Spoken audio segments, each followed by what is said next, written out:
La geotermia, ahí tenéis una definición que viene a aunar lo que significa la geotermia, energía térmica, energía del calor, en la Tierra, todo lo que tenga que ver en la Tierra. Es una energía renovable que utiliza el calor para generar algún tipo de energía, ya sea térmica o eléctrica. Ahí está la dupla que vamos a estar viendo a lo largo de estas diapositivas. Como vemos en el índice, voy a tocar muchos palos, una introducción y un contexto que ahora vamos a ver, general, dónde se da la geotermia, por qué se dan esos sitios y cómo ha ido evolucionando. Vamos a meternos luego ya en materia geológica, los fundamentos, qué condiciones, qué parámetros, cómo se origina, cómo se clasifica, e iremos viendo sus distintos desarrollos. Dividiremos el tipo de geotermia, lo que hemos estado hablando antes, de baja entalpía, baja temperatura para que nos entendamos, que es la de las urbanizaciones que se están realizando, climatización, para el uso para calefactar y refrigerar los hogares, y luego la más de exploración geológica como tal, que es la de geotermia de alta temperatura, de alta entalpía, que su máximo objetivo es la electricidad, para que nos hagamos una idea. En esos dos mundos, muy distintos, completamente distintos en mi opinión, vamos a ver cuáles son los pros y cuáles son los contras. De cada uno vamos a tener una serie de ejemplos prácticos, y para terminar todo esto os voy a explicar de forma más desgranada mi TFM, que va justamente de la geotermia de alta entalpía aquí en España. Entonces vamos a empezar un poquito. A nivel general, en el mundo todos tenemos ubicado dónde están los grandes yacimientos geotérmicos, se exploten o no se exploten. Todos tenemos ubicado un volcán con una fuente de calor grande y primordial. Como podemos ver aquí, cerca de las placas tectónicas, en los puntos donde colisionan, tenemos puntos de calor evidentes, ya sean por volcanes o ya sean por extensiones. Si tú extiendes una placa tectónica, estás más cerca del foco de calor, y al contrario, si la contraes, en los Andes o distintos puntos de cordilleras, generas puntos volcánicos, etcétera, etcétera, etcétera, donde también se agrupan puntos de calor. A partir de ahí tenemos zonas que van a transmitir el calor preferentemente mucho mejor y van a generar los sitios donde se podría favorecer un yacimiento geotérmico. Es la condición principal, pero no la única. Puedes tener un punto con muchísimo calor, pero que no sea rentable por muchos motivos. Cabe destacar que de los países que más producción geotérmica tienen sería toda la zona de Indonesia. Indonesia, por sus condiciones intrínsecas, tiene mucha geotermia, además si la están explotando con muchos tipos de centrales. Japón, Estados Unidos, evidentemente en Yellowstone y en otros puntos de Hawái también tiene un montón de energía geotérmica ya utilizándose. Ahí tenéis un pequeño esquema donde se va viendo quiénes son los que más la utilizan: Estados Unidos, Indonesia, Turquía también, y la más interesante, que luego veremos un ejemplo, es Nueva Zelanda. Nueva Zelanda tiene un tipo de energía geotérmica muy interesante. Islandia en Europa sería la clásica que todos tenemos en la cabeza por lo mismo, por extensión de placas tectónicas. Islandia se encuentra en una dorsal, que es un punto de separación entre dos placas tectónicas, y de ahí nace, digamos, el calor. Volviendo a lo que hablábamos antes, el origen de ese calor, porque viene de distintos puntos. Tenemos por un lado superficial, el que nos da el sol a todos los días, que sería el solar, la radiación solar, el efecto de albedo, ese tipo de cosas, que como tal no se infiltra demasiado en la Tierra, sería un calor que tocaría las capas superficiales de la Tierra. El que nos interesa, el calor importante que afecta a los sustratos de la Tierra, se dividiría en tres puntos más importantes. El primero, el calor primigenio, el de la formación de la Tierra, es el calor que tenemos en la estructura interna de la Tierra, reminiscente, que sigue estando. Luego tenemos un calor por desintegración radioactiva de elementos radiogénicos, que eso genera en su descomposición isotópica calor.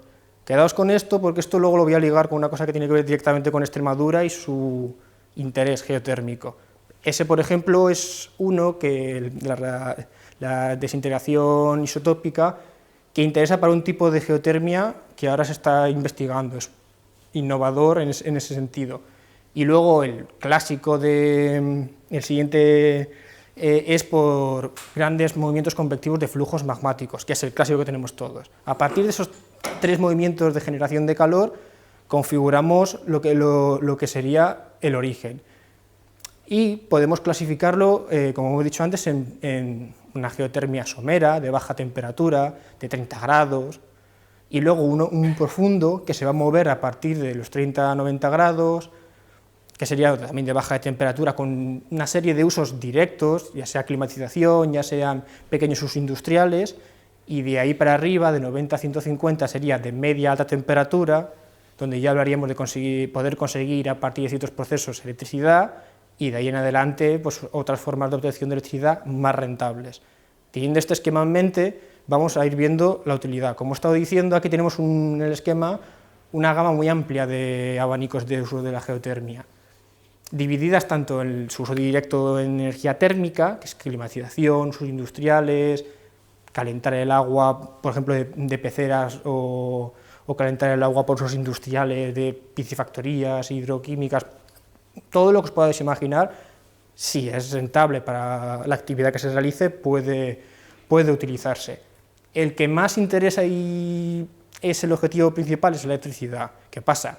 Requiere unos valores altos y es más complejo de conseguir y de realizar el proceso de conversión a la energía eléctrica. Como hemos hablado antes, los flujos térmicos se pueden dividir principalmente en 2 formas de fluir del calor. La convección, que es lo que hemos hablado antes, flujos grandes convectivos de masas viscosas, masas magmáticas, para que lo tengáis en la cabeza, que generan movimientos circulares en el manto de la Tierra. De ahí tenemos un primer gran sistema de clasificación de los sistemas geotérmicos, el convectivo, que tendría subtipos como el vulcanismo, los volcanes, intrusiones puntuales, y luego cuencas extensionales, que es lo que he contado antes, al dividirse una capa y crear fracturas, están más cerca del punto de calor. El otro es la subdivisión menos clásica, menos intuitiva, pero también muy interesante y por donde se está moviendo ahora mismo la investigación geotérmica, que es los sistemas conductivos. Consiste en la transmisión de calor por un sólido. Distintos sólidos generan la conducción de conducción térmica, sin necesidad de que haya un fluido como tal. Eso es interesante porque tenemos una subdivisión que sería la de basamento, que el basamento es, digamos, capas de la Tierra muy antiguas, con cristales y con esos elementos de subdivisión en semidesintegración que hemos hablado antes, estarían aquí. Luego estaría el cinturón orogénico, que son en los sistemas que hemos dicho de compresión, donde se van apilando y subagrupando verticalmente. Tendríamos otra forma de, al tener más capas sobrepuestas en vertical, el contacto es mucho más estrecho entre los sólidos. Ahí entraría, por ejemplo, el ejemplo que vamos a ver luego del TFM, que sería un cinturón orogénico del Pirineo, concretamente. A partir de esa sobrecolocación de capas de distintas épocas, tenemos una agrupación interesante. Y el último, que sería el ejemplo, por ejemplo, del Rif de África, para que tengáis en mente, el Rif es la extensión. Son cuencas intracratónicas. Dentro de los cratones son como mesetas primigenias donde se colocarían los primeros continentes en la Tierra. Pero no me voy a extender en eso, para que os hagáis una idea, es ese tipo de yacimientos geotérmicos asociados a esos. Como estaba hablando antes, tenemos los 2 grandes clasificaciones, cada uno controlado por depende qué factores. No me voy a extender, pero para que os hagáis una idea, los convectivos depende en función de si tenemos más magmatismo o menos magmatismo, hablaríamos de uno o de otro. Igual que el control de fallas, el control de estructuras que rompan o favorezcan que se muevan fluidos, también va a ser muy importante en ambos. Y en el conductivo, como hablo de sólidos, ahí es mucho más importante saber las características de ese sólido. ¿Esa roca tiene porosidad, no tiene porosidad? ¿Qué litología es? ¿Tiene agua dentro? ¿Tiene un fluido con distintos elementos? Todo eso son factores que, depende de qué sistemas estemos y qué clasificación estemos, van a ser más o menos importantes. y, sobre todo, muy restrictivos a la hora de que eso se pueda llevar adelante. Podemos tener mucho calor, pero si no tenemos ni porosidad, ni permeabilidad, ni una litología que nos interese, no se va a poder utilizar, no se va a poder transmitir.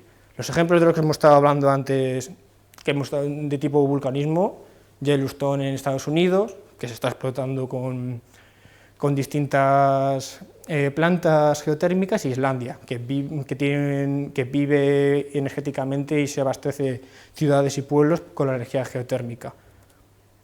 Aquí tenemos otra forma de clasificarla, aquí tenemos distintas clasificaciones de la geotermia comparando la temperatura por la profundidad, en función de la profundidad. Esto es interesante porque nos habla de otras formas de observar la clasificación en función de lo que nos interesa investigar. Los más superficiales, como estáis viendo, son los usos directos, climatización, usos mixtos para industria. Conforme nos vamos profundizando, tendremos plantas de ciclo binario, que ahora explicaré qué es, pero son ciclos para conseguir electricidad a menor temperatura. Conforme entramos en profundidad y tocamos el punto de ebullición, tendríamos plantas tipo flash y de tipo steam, que es tipo vapor. Y ya en lo más profundo de todos tenemos yacimientos geopresurizados, que eso lo he puesto yo manualmente, porque es un nuevo tipo de yacimiento distinto a los otros dos de abajo, que está ahora mismo estudiando, y luego estarían las cuencas sedimentarias calientes profundas, que es el ejemplo para que os hagáis una idea del TFM, y el EGS, que son sistemas de estimulación de fracturas, que para que os hagáis una idea, consiste en yacimientos que tienen muy poca permeabilidad y muy poca porosidad, donde no podría fluir un fluido que transmitiera ese calor o que lo pudiera subir por un sondeo, se estimula con pequeños sismos muy controlados. Esta concretamente estaría en unas profundidades que sería inviable que de forma natural hubiera esa fracturación necesaria. Ahora vamos a meternos hemos estado hablando de sismos, de provocar sismos, de sondeos, vamos a ver cómo funcionaría a nivel de ingeniería. Lo básico es, para conseguir el calor, ya sea de lo más somero, lo más superficial o lo más profundo, necesitas un sondeo. Tú en el sondeo, sea 100 metros, 150, que serían los superficiales, o los profundos, que pueden llegar a 3.000 metros, 2.000 metros, perforas, entubas, que entubar significa que los distintos paredes, la pared del diámetro del sondeo lo bloqueas, lo tapias entre comillas, quitando la zona que te interesa a ti estudiar. Si tu zona está en determinados valores, esa zona la dejas libre para que veas cómo fluye y cómo contacto, tanto no solo a nivel del propio fluido y el fluido que tú quieras meter o quieras recuperar del sondeo, sino a nivel de presiones. El estudio de presiones, ya no solo en plantas geotérmicas, en cualquier planta de extracción de hidrocarburos, por ejemplo, es vital. El control ya en producción de la presión y el flujo de cómo migra el fluido es vital, es fundamental. Aquí igual, aquí incluso más porque todo el movimiento se basa en un fluido acuoso, no solamente tiene agua, pero acuoso. Otro concepto muy interesante que está siempre en cualquier tipo de planta o concepto de aplicación geotérmica es la bomba de calor. La bomba de calor, para que os hagáis una idea, funciona de la misma manera que funciona, por ejemplo, en la nevera de vuestros hogares. Es un aparato que lo que hace es, por distintos mecanismos químicos, separar el calor del frío y el frío del calor. Esto es interesante en el caso de la nevera, porque la nevera lo que consigue es generarnos frío para tener los alimentos, pero una bomba de calor se puede configurar para que ese intercambio sea estacional. Esto es muy interesante porque lo podemos ver cómo se utiliza a nivel superficial. Tú puedes, en un momento dado, querer generar calor o generar frío, depende de lo que necesites.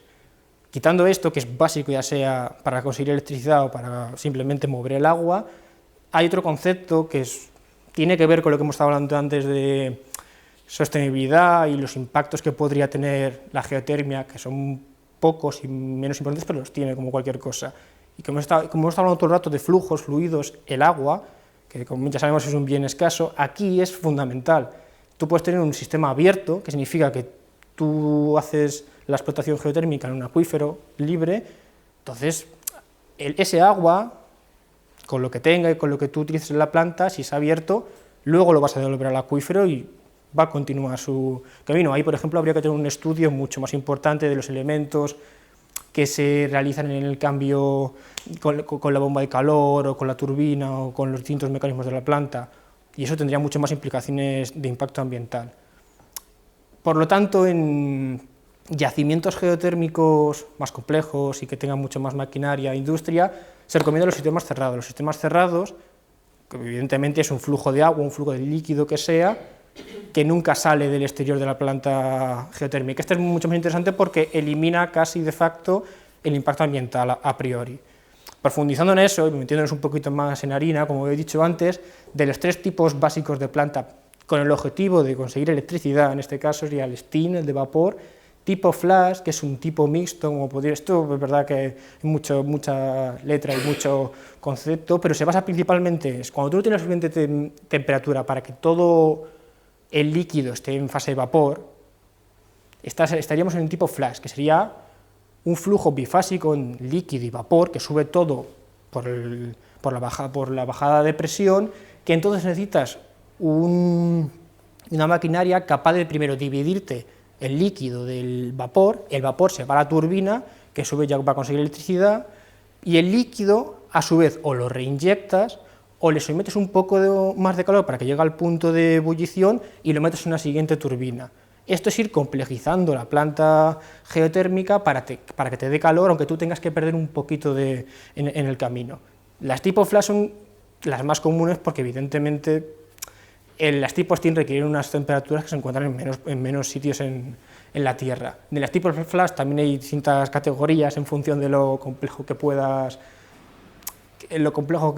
y quieras tener acceso, y luego está el tipo binario, que es específica para temperaturas más bajas, 90 grados, 100 grados, donde no hemos llegado al punto de ebullición del agua, del flujo, porque en función de lo que tenga el flujo, el punto de ebullición va a cambiar, si tiene más sales o elementos disueltos, y es interesante porque el intercambio en un ciclo binario no lo realiza el agua en ningún momento va a llegar a la turbina o va a llegar a los condensadores de las fábricas.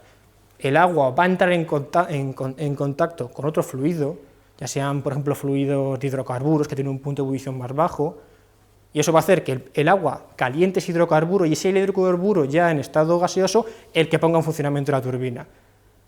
Eso es interesante por un lado, porque el agua no va a entrar en contacto con las máquinas ni se va a contaminar, por un lado, y el hidrocarburo, sea cual sea, va a estar en ciclo cerrado funcionando, enfriándose cuando llega la turbina, condensándose y volviéndose a calentar con el fluido caliente en un sistema cerrado. Eso es bueno a nivel sostenible y malo como todo en esta vida, porque va a significar que si hay, a ser un hidrocarburo, si hay alguna fuga, algún accidente, habría que tenerlo mucho más claro en los registros de impacto ambiental. O sea, hay cualquier tipo de riesgo, al haber un hidrocarburo, su capacidad de contaminamiento es mucho mayor. Con esto ya acabo básicamente lo que quería decir de las plantas geotérmicas. Os hacéis una idea que hay muchas variedades, porque por ejemplo las tipo flash, que serían las de la que he dicho antes, que estaban a mitad de escala de temperatura, por ejemplo, hay ejemplos que puedes combinar una de tipo flash y el fluido que salga de ahí, que aún está caliente, está a lo mejor a 50 grados, lo metes en una planta de tipo binario. Entonces tienes a la par de una de tipo flash y una de tipo binario para poder aprovechar al máximo esa temperatura.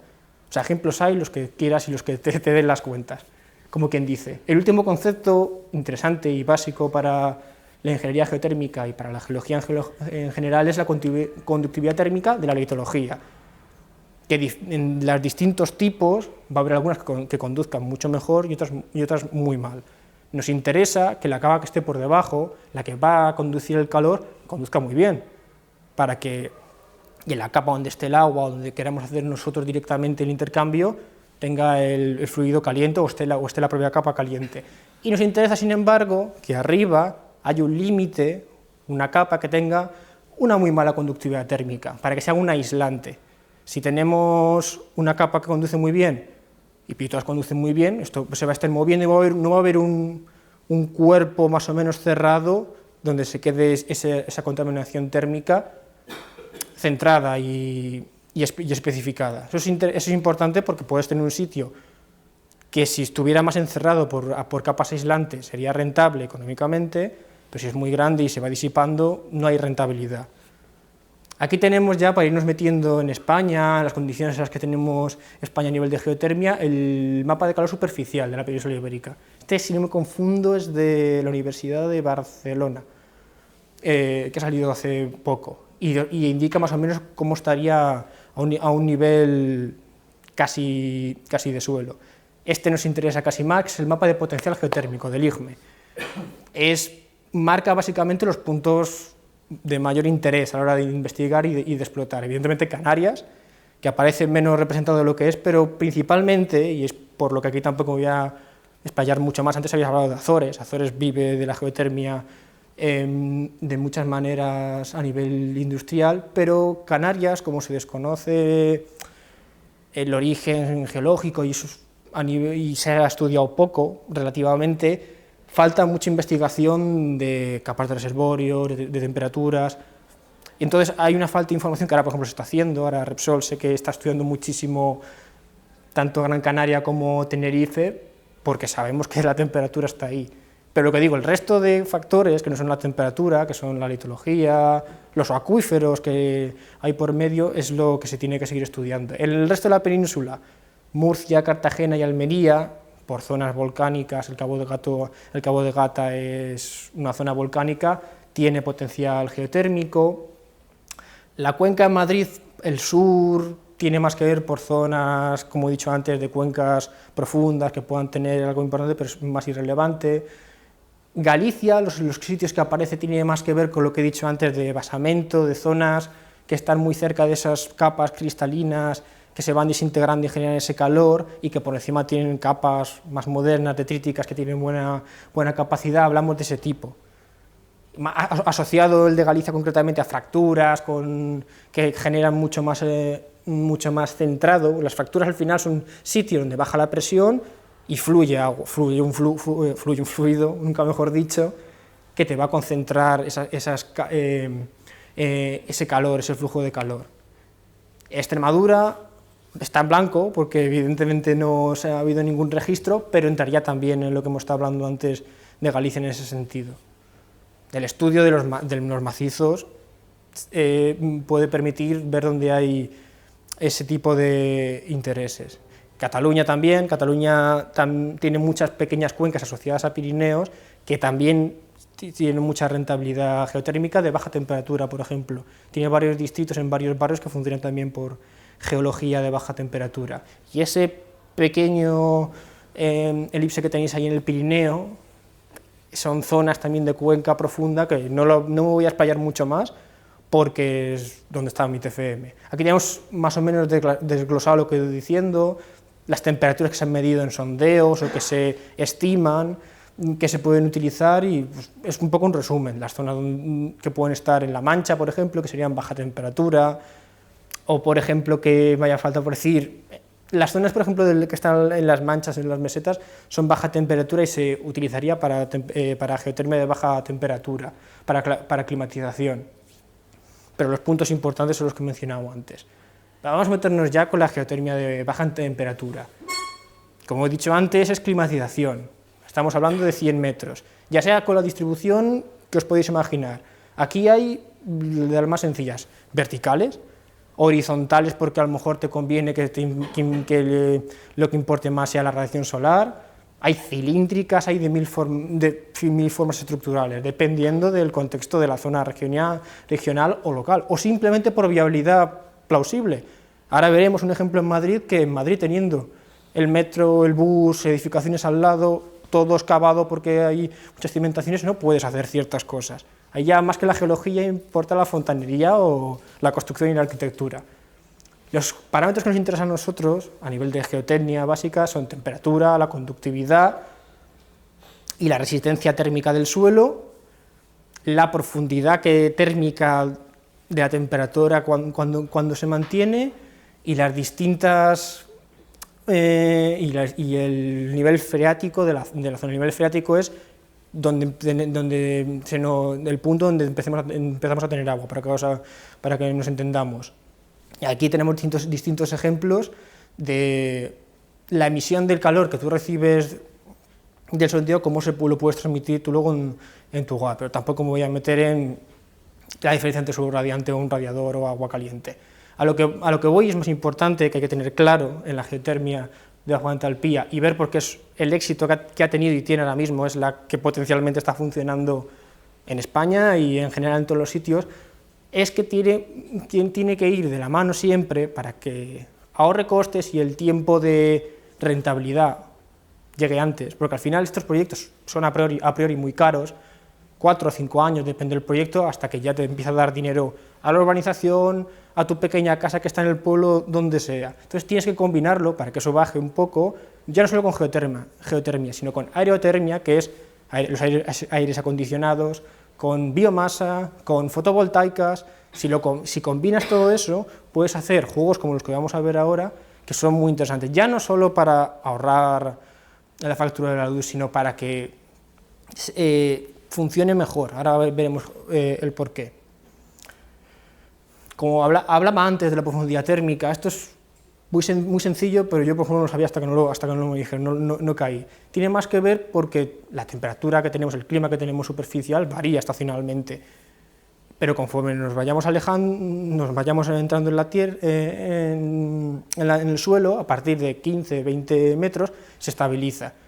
A 10 metros o a 10 metros más o menos va a cambiar conforme cambie las estaciones en que tenemos. A partir de 20 metros se estabiliza. Aquí tenéis distintos gráficos que muestran, son del centro de Europa, pero aquí son prácticamente iguales en España, cómo a partir de cierto punto de profundidad no cambian o las variaciones son mínimas. Eso hace que no tengamos un problema de si lo pones en un punto que haga mucho frío o mucho calor, porque al final todo se homogeniza en el suelo.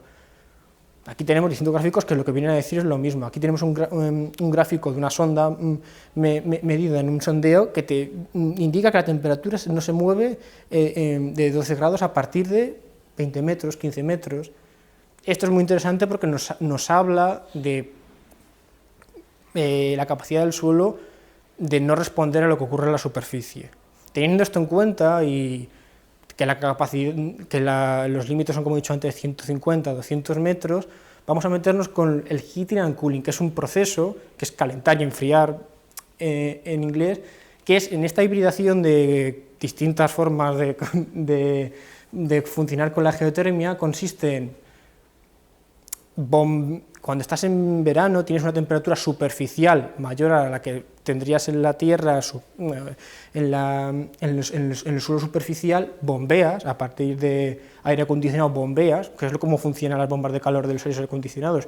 Tú bombeas el aire caliente, el frío lo metes dentro de la casa y el caliente los traes afuera a la ciudad.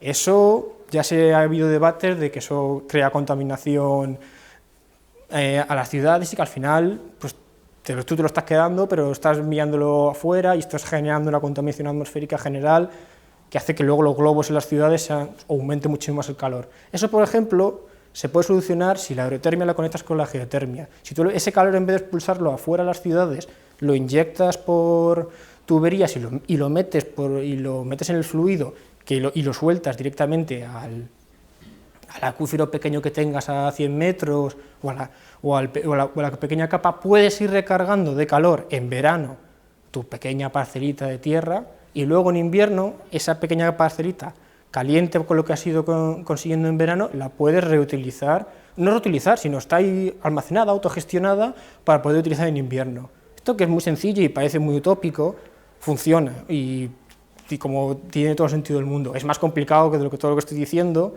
porque hay 1000 parámetros que influyen en esto, pero el concepto es muy funcional.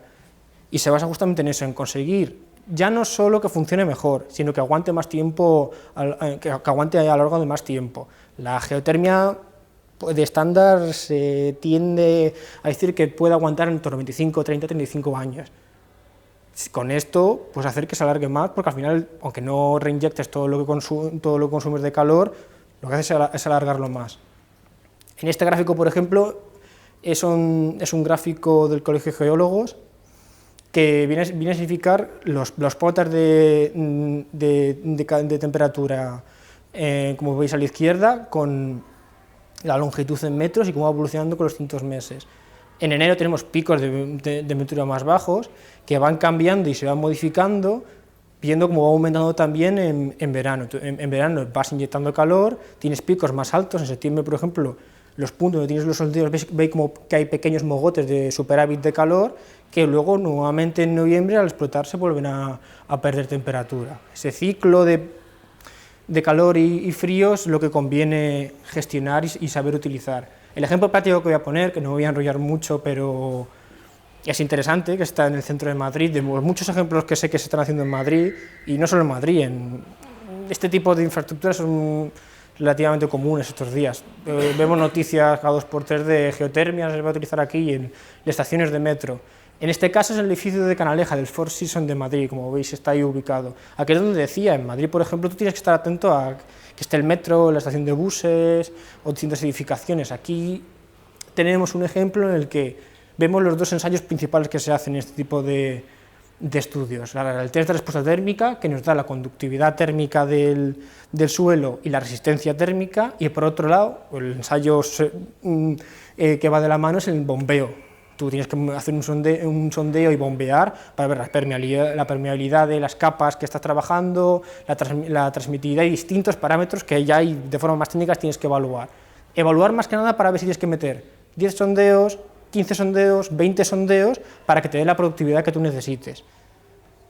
Porque depende de la capacidad que tú vayas a utilizar en un año del edificio a nivel de climatización, tienes que hacer un cálculo de qué campo de sondeos vas a tener que realizar. Entonces, estos ensayos es lo primero que se hace a la hora de hacer la producción, en sentido ya de infraestructura. Ahí tenemos un ejemplo digital de cómo se planificaba en su momento, en las cimentaciones, realizar las perforaciones. Aquí tenemos arriba, en el gráfico de arriba, es un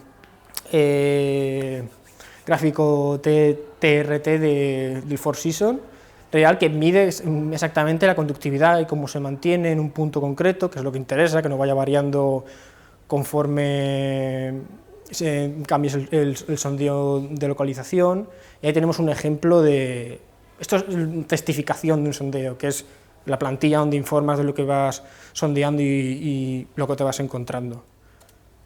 Y por último, cuando consigues estas cosas, lo que tienes que hacer es una planificación muy buena. Realizar una serie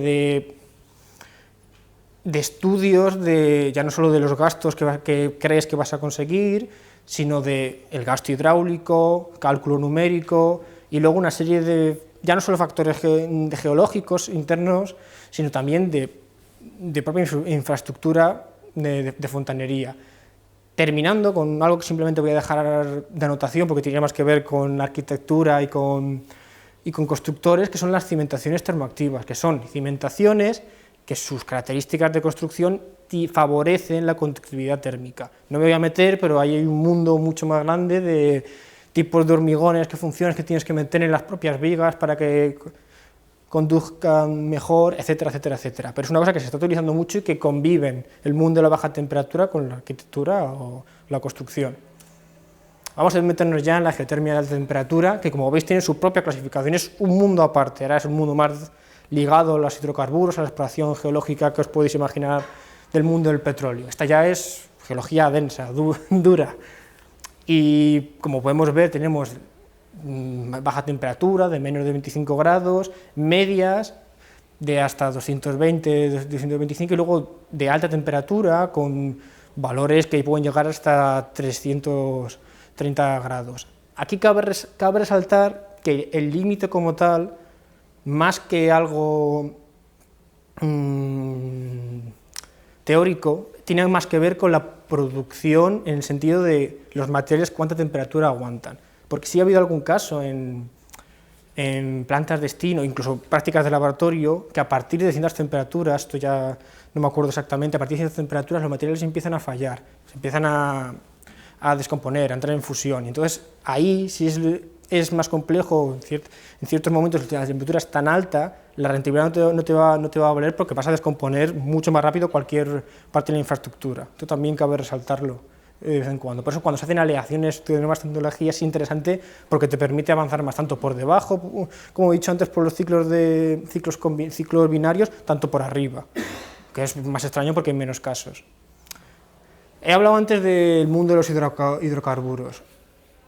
Ya es un punto más que tiene que ver fuera de la parte teórica. Todas las grandes petroleras del mundo tienen ya gente estudiando geotermia, tienen propios departamentos de geotermia desde hace años, porque les interesa, porque la transición de estudiar hidrocarburos a estudiar energía renovable, en este caso en la geotermia, es muy parejo. Como veremos, hay muchos métodos que son exactamente iguales. La forma de trabajar con hidrocarburos y con geotermia es muy usa las mismas técnicas. Yo, estudiando petróleo, puedo hacer estudios de exploración de geotermia. Es más, el TFM en parte va de eso, de utilizar datos, estudios, informes y técnicas con archivos exploratorios y aplicarlos a otra cosa distinta, con otros objetivos distintos. No es tan sencillo como eso, porque un sistema geotérmico tiene una serie de condiciones que no son exactamente iguales a los del petróleo. El petróleo, por ejemplo, para que os hagáis una idea, siempre es un sistema sedimentario, entonces ya se restringen. Alguien no se va a poner a buscar petróleo de un volcán, por hablar en plata, pero, como he dicho antes, en las cuencas sedimentarias también podemos tener puntos para la geotermia. Entonces, en ese punto donde se ha hecho investigación histórica, se puede reutilizar. ¿Qué significa eso? Abaratar costes, que eso lo usa todo el mundo. Si tú puedes hacer un mismo estudio, que no sea tan efectivo, que tenga tanta resolución, pero te da información que te pueda interesar luego desarrollar, ya lo ves con otros ojos y te cuesta 1 millón menos. Partiendo de esa base, de esa forma de pensar, que es la que tiene todo el mundo, compararlos es muy interesante. Ver cómo un sistema petrolífero tiene la capa donde sale la materia orgánica, el almacén donde se va a estar almacenado, el sello que va a hacer que no se mueva, o la trampa, que la trampa puede ser desde una fractura hasta tener un pliegue que te lo concentre en la cúpula, etcétera, etcétera, etcétera. No me voy a poner a hablar de sistemas petrolíferos, pero eso, no siendo exactamente igual, te puede dar las mismas condiciones para tener un foco de calor. Te permite también tener un sello que te almacene el foco de calor, una capa interesante para que pueda mover el flujo, no en este caso de materia orgánica, pero un flujo acuoso. Aparte de eso, habría que tener conscientes que en este caso no nos interesa saber, como en los sistemas geotérmicos, la madurez. O sea, los sistemas geotérmicos es muy importante conocer la historia de esa cuenca, ver en qué punto se ha calentado más esa materia orgánica para que no se haya pasado y deje de ser materia orgánica que de gas o que de petróleo. O sea, la historia como tal de la cuenca se estudia muchísimo más en la exploración de hidrocarburos que, por ejemplo, en la geotermia. En geotermia, que nos interesa los flujos, la migración de los distintos flujos, las estructuras a nivel de fallas y cortes interesan mucho más.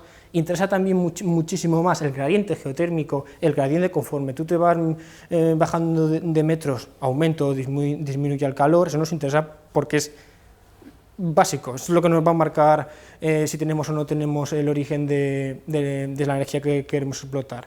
Luego, otra cosa, que también es el único inconveniente a la hora de compararlos, es que la geotermia, en estos casos, tú la adquieres para energía eléctrica. Entonces, tienes que generarla en ese punto y desplazarla. Si tienes geotermia en medio de un desierto, tienes que desplazarla a kilómetros, todas las infraestructuras que tienes que hacer de transporte de electricidad suman costes. Eso también hay que tenerlo en cuenta, y es verdad que es un impedimento. De la misma forma que en el sistema petrolífero tú lo metes en barriles y lo desplazas y es relativamente más fácil, porque no necesitas procesarlo en ese punto.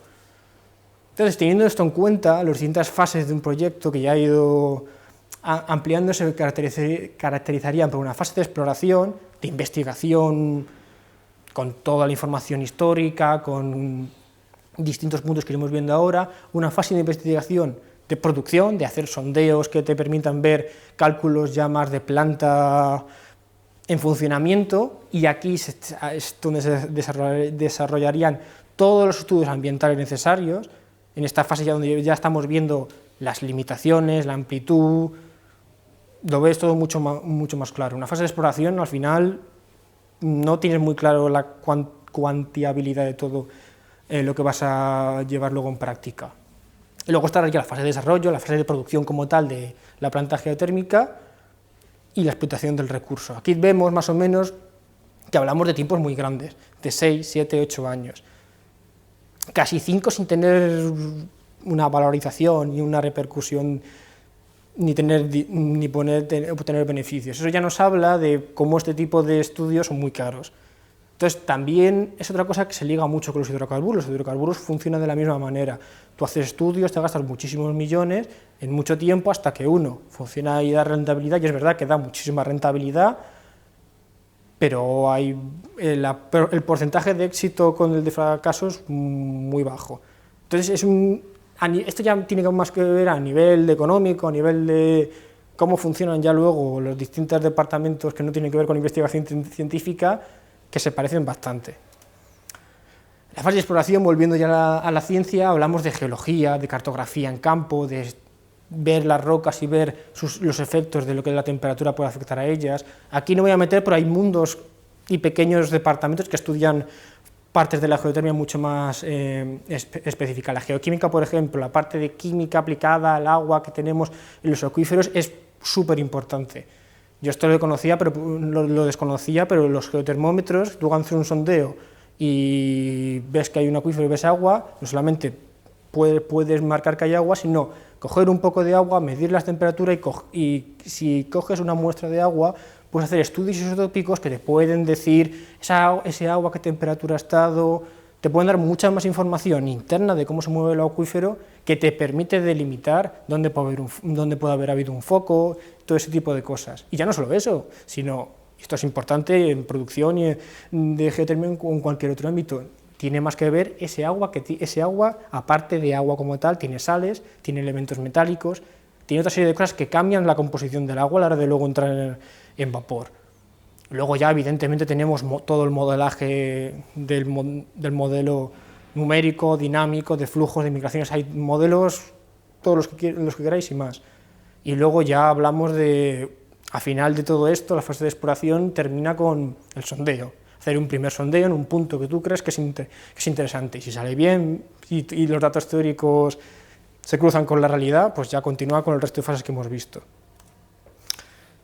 Por último, otra cosa que tiene más que ver con el estudio de campo tiene que ver con las alteraciones. Entonces ya es en superficie, es geología de campo de estudio. Esto, por ejemplo, tiene más que ver con las alteraciones en la propia roca, que nos indica también una serie de calores a partir de ciertas temperaturas. Ya esa alteración, hablamos de mineralogía, mineralógica. Si tú ves que tienes cierto mineral en una roca y no tienes otra, puedes ir haciendo una cartografía y diciendo, no, pues aquí hay un área que me interesa más porque tiene estos minerales que me indican que pueden haberse formado a esta temperatura, y te va marcando áreas delimitantes por donde puede haber venido el agua, hacia dónde va. Nuevamente, son distintas variables de encontrar lo mismo a partir de distintas formas, porque no siempre tienes toda la información, como luego veremos, tú tienes muy poquita y a partir de ahí tienes que utilizarla de la mejor manera para conseguir el objetivo. Volviendo a lo que hablaba antes del balance económico, este gráfico viene a ejemplificar lo mismo. Al principio tienes una cantidad de inversión a fondo perdido, literalmente, que luego si sale en funcionamiento te va a dar muchísimos beneficios, o no, porque hay un punto que te puedes dar cuenta que no te sale rentable por ejemplo, ya no solo por temperatura, por el estudio, por ejemplo, estructural, sino por lo que he dicho antes de la cantidad de sales. Cuanto más sal tengas en un fluido, el punto de evaporación aumenta. Entonces hay un punto que a lo mejor en vez de hacerte una planta de un tipo, tienes que hacer de otra que es más caro, y entonces ya no te interesa. Entonces, en este sentido, muchas veces, más que el estudio científico de exploración, hay un punto que es el recurso económico. Esto te interesa, este punto, este no, y es lo que al final bloquea o permite hacer proyectos. Ya vamos a ir un poco a la recta final viendo ejemplos prácticos. Un ejemplo muy interesante sería Francia.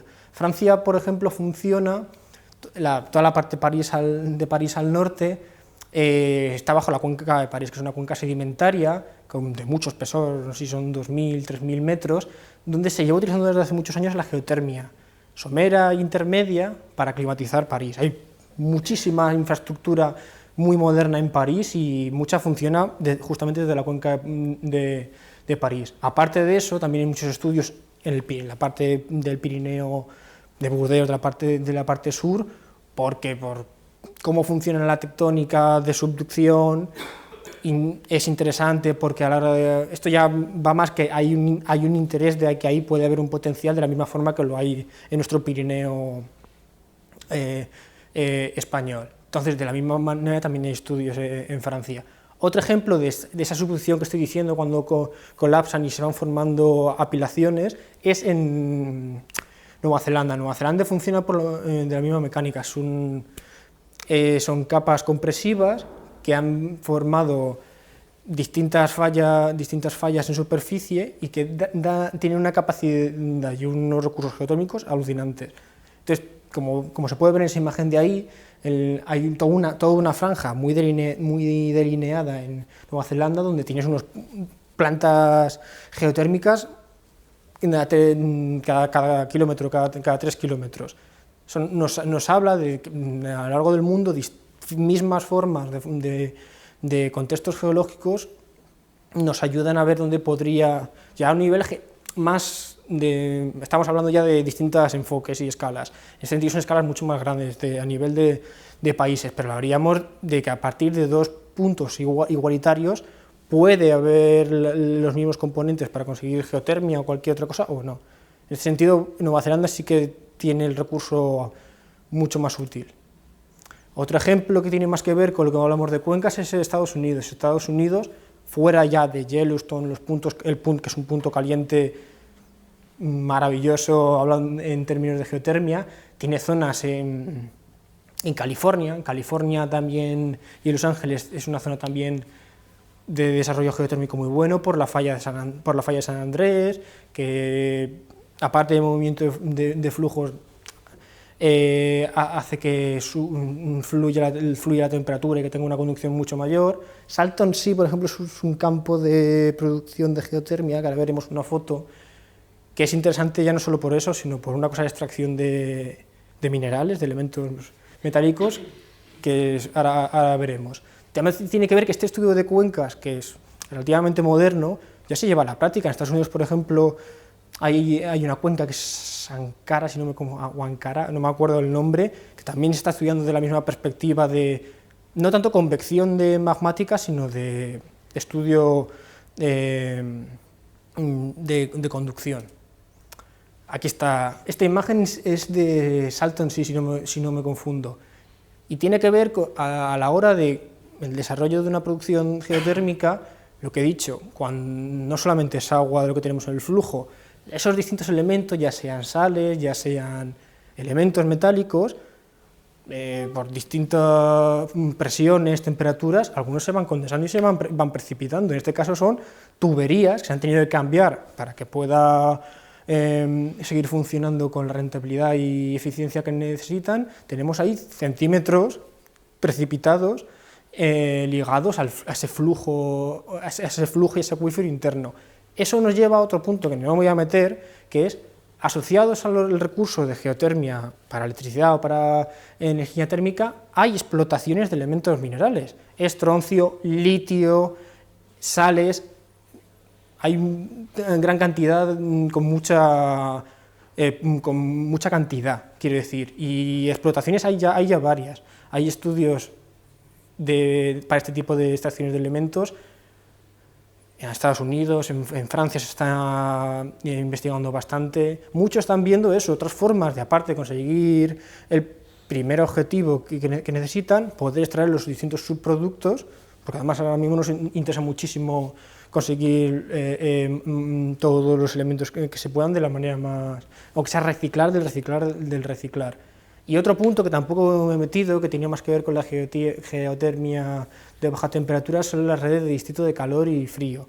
Esto tiene que ver más con infraestructura de fontanería a macroescala, a nivel de ciudades, ayuntamientos, pueblos, que es lo que decía que sí tienen en Francia, por ejemplo, que yo sepa el caso, y eso también se está intentando hacer proyectos piloto para ver cómo funcionaría en distintas localidades. Consiste básicamente en tener distintas tuberías con calor, otras con frío, y poder abastecer a las urbanizaciones y edificios de forma mucho más eficiente.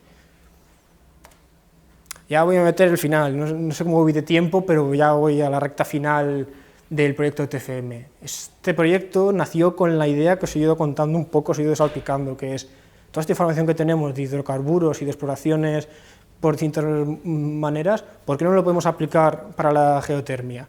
En España tenemos un montón de información desde los 60, 70, pública además, libre, gratis, que todo el mundo, si sabe cómo moverse, puede conseguir. Entonces, las recopilas de una zona que ahí hay un interés o se sabe que hay una temperatura, a ver hasta dónde nos lleva. Bajo ese objetivo de reutilizar la información histórica, por interés y por toda la cantidad que hay, nos llevó a distintos estadios, desde la cartografía superficial, de ver qué tenemos en superficie, la geología, las estructuras principales, meterlo en un software y ir delimitando la concesión. En este caso ahora veremos, como he dicho, estamos en Huesca, estamos en la zona entre Jaque y Sabiñámigo, y luego ir viendo distintos estadios, que sería la interpretación sísmica, la sísmica de reflexión que hablábamos antes, a partir de ondas P y ondas S, nos va a dar estructuras internas, que ahora veremos los ejemplos que salieron, y a partir de ahí, datos de pozo que se tengan, en este caso muy malos y muy escasos, pero había datos que se toman en su momento,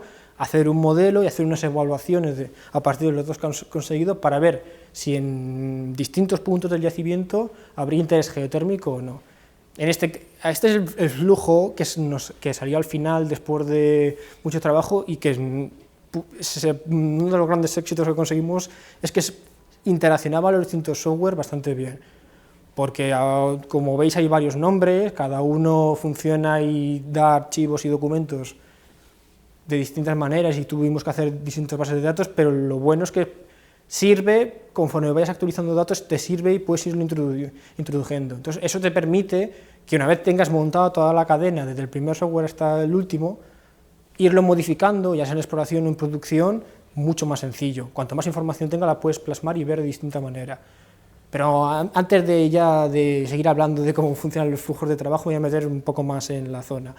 La temperatura que se midió en los 70, en la zona de Jaca-Sabiñánigo, era una antigua explotación de gas natural, se llamaba Serrablo el yacimiento, y entonces se midieron temperaturas de en torno a 90 a 120 grados en distintos pozos, entonces ya teníamos ahí un interés de que había una temperatura grande. Sabíamos por qué, porque era por compresión, entonces más o menos tenía todo sentido, no tendría por qué estar mal, entonces había un objetivo. Sabíamos que el tipo de sistema geotérmico sería conductivo, ya sabemos más o menos por dónde partir. Hay mucho interés en la petrología y petrografía de la roca, hay que ver porosidades, sabíamos los puntos donde nos teníamos que centrar. Fallas, hay que tener un control estructural para ver las fallas, cómo se comportan, si están activas o no están activas, una serie de cosas que desde el principio íbamos viendo qué teníamos que estudiar más o qué no teníamos que estudiar menos. De todo lo que hemos visto que se puede estudiar, estudiamos puntualmente lo que teníamos y lo que más nos interesaba. Aquí tenemos la zona desde Google Earth, ahí tenemos Sabiñánigo y Jaca, y tenemos la distribución tanto sísmica de la que se hizo en su momento, como los pozos de explotación y de exploración que se hicieron, de los cuales ahora nos centraremos, pero los Serrablos 4, 1 y 3 son de los que teníamos más datos, donde se habían medido las temperaturas. Entonces nos restringimos, aunque estudiamos toda la concesión petrolera, nos restringimos al final, a la hora del yacimiento, ahí, a ver si había una estructura, había más o menos una zona que nos interesara. A nivel de geología, básicamente lo que teníamos dentro de la cuenca de Jaca es una cuenca que se formaba a la par, mientras que se iban levantando los Pirineos, para simplificar, se iba formando esa capa, se iba rellenando de material. En este caso es un material de fondo marino. Eso quiere decir que fondo marino es un material lutítico, es un material muy lutítico, muy impermeable. Eso hace que sea un material muy bueno como aislante. A partir de ahí, que es de la misma forma que funcionó para que el gas se mantuviera, funcionaba de la misma manera estructuralmente. Concretamente, todas esas margas, esos grupos pelíticos muy impermeables, que son toda la parte verde que podemos ver, que copa toda la parte superficial y hasta 1000 o 1500 metros, tenían tenían capas extrañas, que eran capas más porosas, que voy a pasar un segundo, que se estudiaron. Aquí tenemos en su momento cómo funcionaría. Esa lengua que vemos ahí amarilla sería el fondo, que digo, lutítico, que se va depositando, y entre medias, de forma itinerante, cada cierto punto ahí lo tenéis, sería la parte de azul, esas pequeñas capas moradas que vemos, no sé si se aprecia, son pequeñas brechas, se denomina así, que son zonas, para que nos hagamos una idea, de conglomerados, con relativa porosidad y desfragmentación, que permitiría que hubiera un flujo, o el gas natural en ese sentido estaban también ahí almacenado. Este es un estudio que se hizo de la zona que enseñaba más o menos lo mismo. El Gamma Ray es un estudio que haces en pozo que te va indicando esas composiciones, en este caso de elementos radioactivos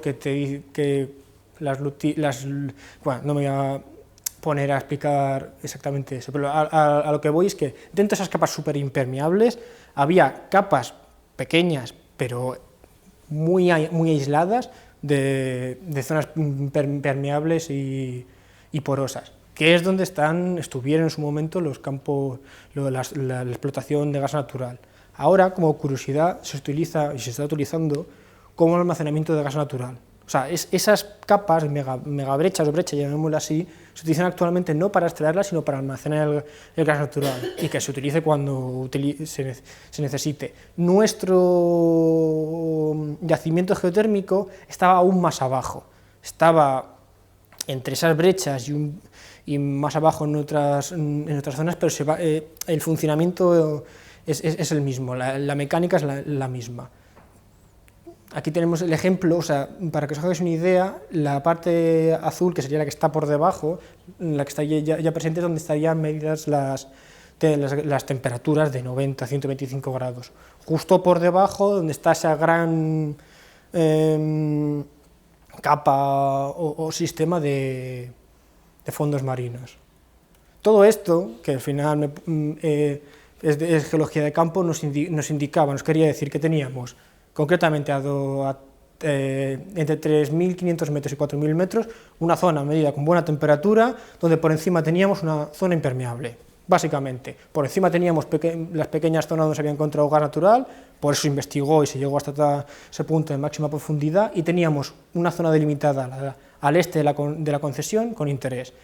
Continuando con la investigación, pidiendo tanto, como he dicho antes, la sísmica, datos de pozo, y metiéndolo todo y ajustándolo y trabajándolo en software, todo con coherencia geológica, eso es lo importante. Tú puedes configurar como te dé la gana, pero si no tiene ninguna validez científica, da igual. Llegamos a la primera configuración, que se basaba a partir de las fallas cabalgamientos, fallas de la cartografía, hacían pequeños plieguecitos que afectaban a todas las capas, donde podría haber concentraciones de fluido en ese sentido. Entonces, estructuralmente nos indicaba que era otra corroboración más de que había un interés, y la estructura además lo favorecía. Más que arriba, porque arriba es el modelo real y es más irregular, teóricamente abajo podemos ver a lo que me estoy refiriendo. Donde está señalado con un círculo sería el punto a 3.500, 4.000 metros, medido, que serían las capas carbonáticas más o menos permeables, donde arriba está puesto en detalle. Son zonas donde hay distintas fallas, dos fallas más o menos regionales importantes, que no afectaría de ninguna manera. Eso, por ejemplo, habría que estudiarlo más en detalle, no vamos a engañar a nadie, pero que a priori son fallas que ya no están activas, están ya selladas, entonces hasta cierto punto no había ningún escape ni de fluidos, ni habría ningún tipo de evasión. Al contrario, han formado esos pliegues y forman la concentración de calor y de fluido. Continuando con el estudio, una vez estudiado toda la sísmica, como veremos ahora, se hicieron distintas Se hicieron en distintas láminas 2D, es la información que había, se intentó delimitar unas unidades, tanto la que queríamos nosotros como las superficiales, para que tuviera sentido.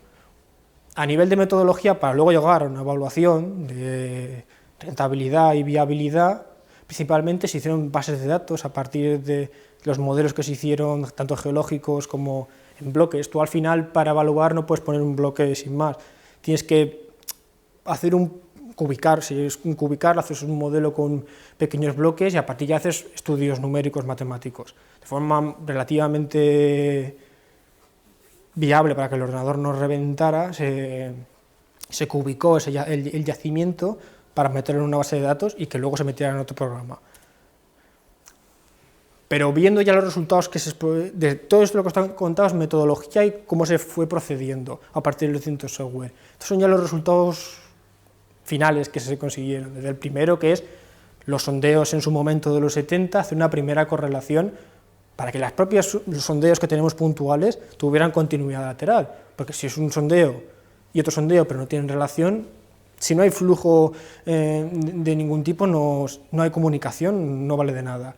Se llegó a la conclusión a partir de las certificaciones que en los 3-4 sondeos que hemos visto a la derecha de la concesión había intercomunicación, estaban en las mismas capas, 3.500, 3.700, esa zona de 500 metros estaba en 3-4 sondeos y un poquito más hacia el este.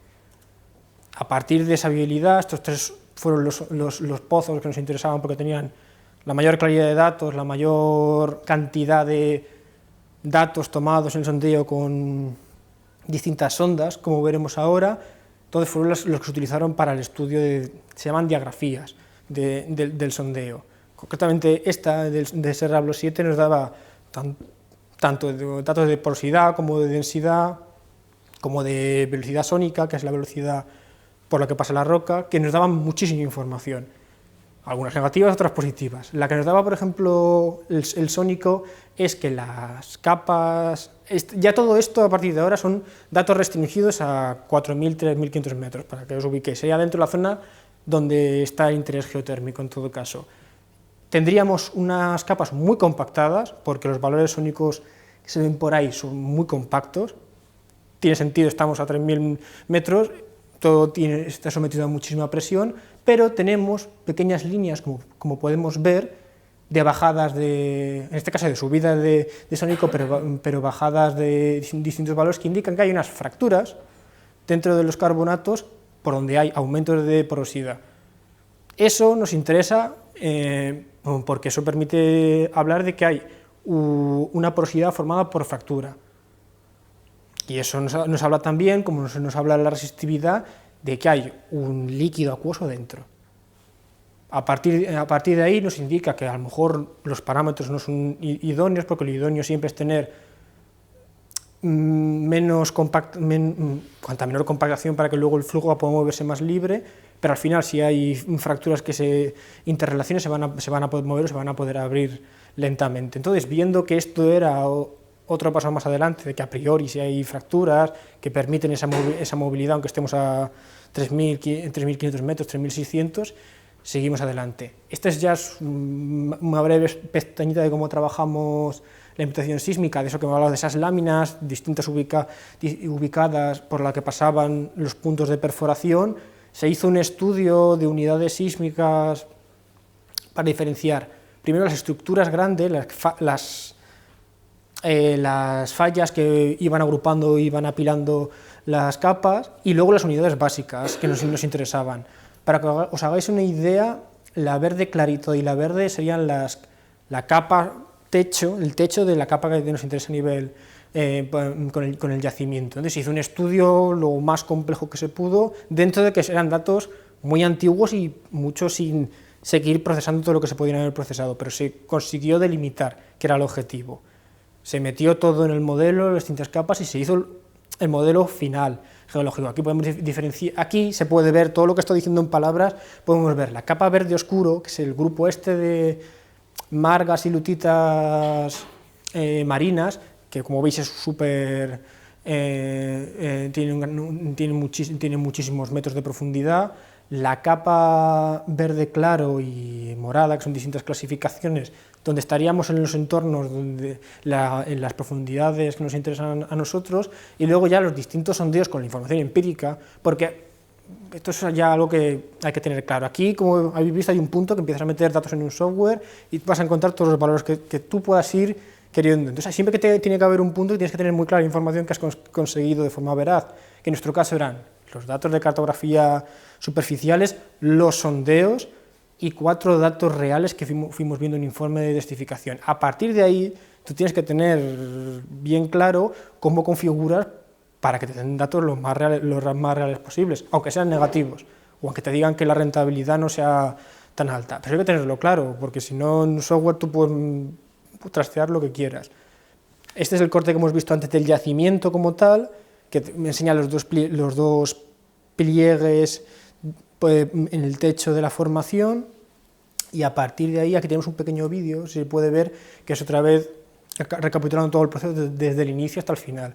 Aquí tenemos una capa superficial, aquí tenemos la topografía con los distintos sondeos que se digitalizaban a mano, con las distintas litologías. Aquí, una vez se metió la sísmica que hicimos en 2D, con las distintas capas, grupos grandes geológicos, no capas como tal, son grupos de centenares de metros, que después de hacer el modelo se pasó a lo que he dicho de modelo de cubos, de pequeños cubitos donde se puede hacer un modelo numérico que luego se pueda poner una base de datos y llevar a un evaluador, que es la parte final, que da este resultado. Eran modelos, la final eran 300 metros por 300 metros. Lo lógico es ir bajando para tener de 50 metros 100 metros, pero eso requiere un procesamiento mucho más grande. Y este sería el resultado que vamos a ver luego a continuación, que es la capa que está en rojo con distintos valores de recuperación geotérmica a partir de los valores de temperatura que tenemos y que obtuvimos con el evaluador, que era el objetivo final del trabajo. Desde el principio hasta el final, una evaluación geotérmica de la zona. Pasando ya a la evaluación geotérmica, a partir de la base numérica, nos daba los valores matemáticos, que la temperatura a 3.500 metros estaba, como podéis ver, en torno a 125, 150 grados. Bien, se corrobora con los datos que realmente tenemos del pozo de los 70. Aparte de eso, conseguimos ya una serie de gráficos de evaluación, de rentabilidad, de calor recuperado. Todo esto en función a cálculos ya y sistemas de evaluación geotérmica donde no me voy a meter, hay muchos, depende del yacimiento. En este caso hicimos uno volumétrico, que es el que más se ajustaba por parámetros, por porosidad, por distintas cosas. Todo eso lo tienes que ir ajustando, se tiene que ir ajustando, pero en este caso nos interesaba mucho el volumétrico por el tipo de yacimiento, que es uno de cuenca basado en los mismos parámetros que venían en las fórmulas, y nos daba tanto la distribución de energía como la de calor recuperable. Todo esto, para que os hagáis una idea, es un mapa en el techo del yacimiento a 3.500 metros. Todo lo que vamos a ver, estos mapas, dan esa información.